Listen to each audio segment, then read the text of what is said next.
Oke, assalamualaikum teman-teman. Jumpa lagi dengan saya, Andre Tatum. Saya ingin menjelaskan kepada teman-teman tentang bagaimana cara yang baik ya, atau langkah yang baik saat kita bertemu dengan outdoor LG setengah PK yang berbahan aluminium. Outdoornya aluminium.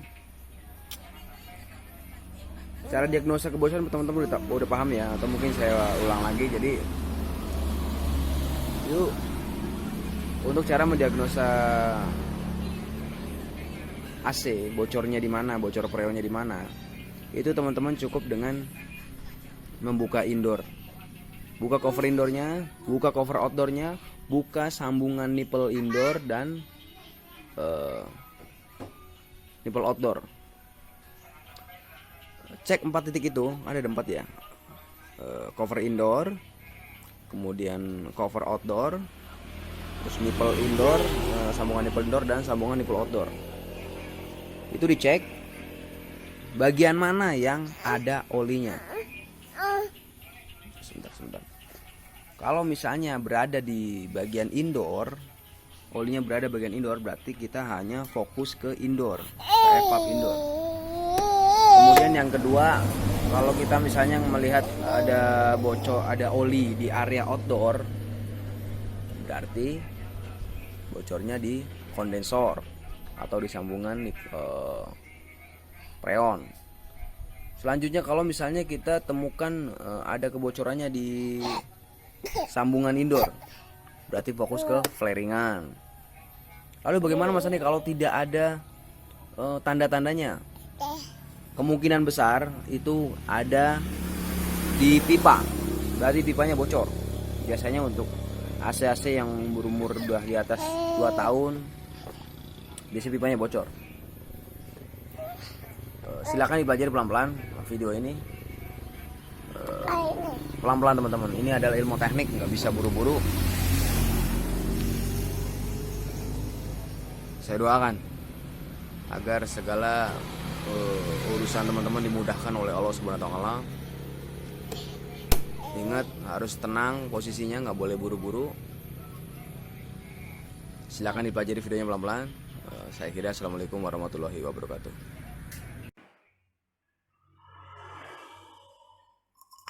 Oke, langsung ke materi ya teman-teman. Kita perhatikan di sini saya punya outdoor LG. Perhatikan gelembungnya. Outdoor LG ini direndam dengan tekanan kurang lebih 200 PSI. Ini gelembungnya sudah super banyak, dan teman-teman tahu untuk outdoor LG ini terbuat dari aluminium, beda dengan Panasonic atau yang lain. Setahu saya yang aluminium itu LG dan Samsung ya. Ini terbuat dari aluminium. Terus solusinya bagaimana Mas Andre kalau misalnya terjadi seperti ini?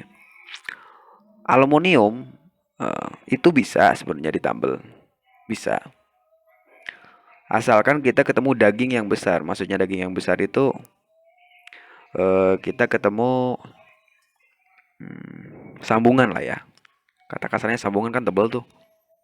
Nah, itu kita tiban dengan alu platinum itu masih bisa, atau mungkin ditiban dengan lem hijau. Lem hijau didobel lagi dengan lem Dextone, itu masih bisa ketolong. Dengan syarat bocornya kecil ya, bukan bocor jumbo, bocor gede. Tapi kalau misalnya kita ketemu yang ini nih teman-teman, perhatikan video ini baik-baik. Perhatikan baik-baik. Nah, lihat bocornya di mana-mana, di semua titik ya, tuh. Nah, perhatikan teman-teman, bocornya banyak banget. Nah, hampir 30% jalurnya ini bocor. Sangat sulit teman-teman kalau misalnya untuk saya mengerjakan ini. Tapi kalau teman-teman mau dicoba ya silahkan. paling ya disegel jalur-jalurnya mas. Ini kan nih dari bawah kita ada berapa jalur dari bawah nih?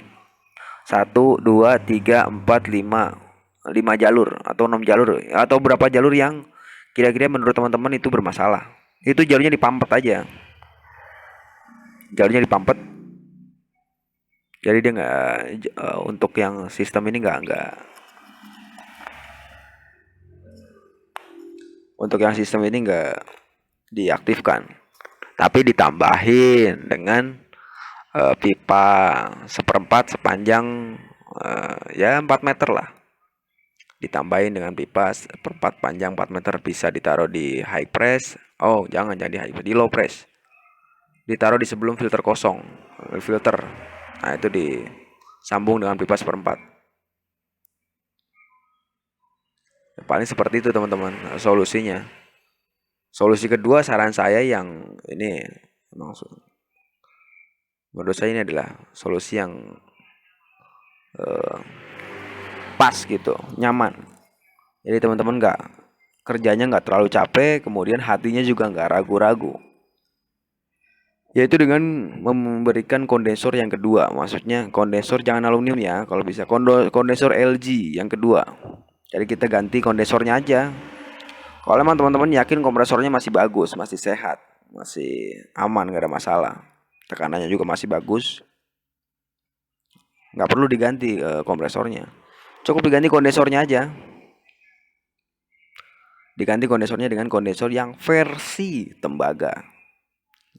Jangan diganti dengan versi yang aluminium juga. Diganti yang versi tembaga. Itu akan jauh lebih bikin hati kita tenang gitu, nggak terlalu buru-buru, nggak terlalu gerasa gerusu. Karena ini udah bocornya udah sampai 30% ini. 30% dari lebar outdoor. Ya 20%-an lah, 20%. Dan itu menurut saya sesuatu yang bikin makan waktu sebenarnya teman-teman. Makan waktu karena kita harus pampet dulu, kita harus segel dulu. Bisa disegel pakai laptop bisa. Belum kita press lagi, ada bocor lagi, kita tiban lagi, kita tes lagi. Itu makan waktu teman-teman. Teman-teman juga harus memahami antara kalimat waktu adalah uang. Kita jangan buang-buang waktu. Karena nanti kalau kita buang-buang waktu, kerjaan yang kedua hadir, misalnya ini bagi tukang AC ya, misalnya ada kerjaan yang kedua, ini nggak bisa dikerjain. Karena ya itu, karena kita fokus ke ngurusin yang ini gitu. Seperti itu teman-teman ya. Saya harap teman-teman paham dengan apa yang saya sampaikan ini. Intinya adalah saran saya untuk outdoor LG aluminium apabila kita menemui kebocoran seperti ini, kita cukup diganti dengan kondensor yang kedua. Bisa merek LG yang kembar, yang tembaga punya, atau merek lain, yang penting bisa diakalin lah.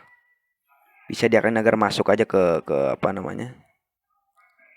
Masuk aja ke covernya ya, ke casingnya. Itu nggak masalah. Asalkan PK-nya sama dan ukurannya lebih besar lebih bagus, nggak apa-apa. Misalnya kita ketemu dengan kondensor yang bermasalah, kondensor LG setengah PK, kemudian kita akan oplos dengan kondensor LG 1 PK, nggak masalah. Itu malah justru akan lebih baik. Seperti itu teman-teman ya.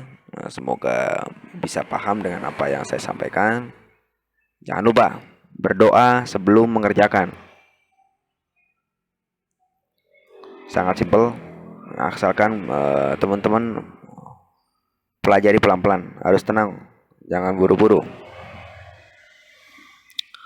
Semoga bermanfaat. Saya akhiri. Assalamualaikum warahmatullahi wabarakatuh.